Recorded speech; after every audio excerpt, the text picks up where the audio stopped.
Pesalome ya bosomea marataro pedi. Boikhutso mo Modimong.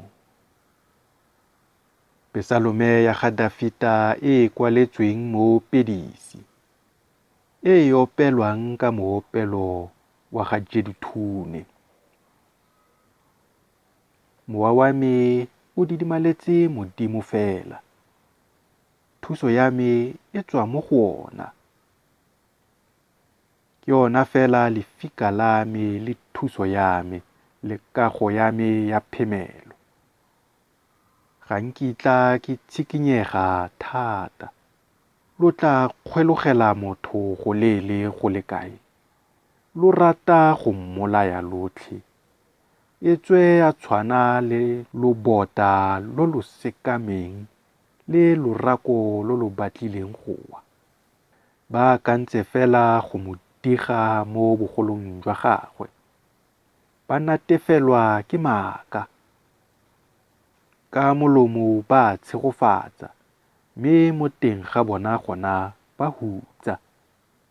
Sela. Didimalela Modimo fela mowa wa me. Gonne se ke se lebeletseng se tswa mo go ona. Kana ke ona lefika la me le thuso ya me.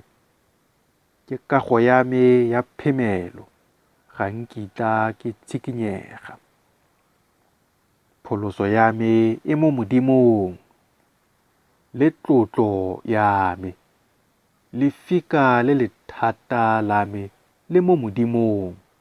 Le botshabelo jwa me. Ikanyeng ngwana ka gale lona batho. Tshololang dipelo tsa lona fa pele ga ona. Modimo ke botshabelo jwa rona. Sela. Ruri ba ba botlana ke ba lefela fela. Ba bagolo ke baki. Mo selekanyong ba tsholetsega. Botlhe mmogo ba botlhofu bogolo go pudulo e le nngwe fela ya mowa. Lo seka lwa ikanya patiko. Lo seka lwa solofelela lefela mo thopong.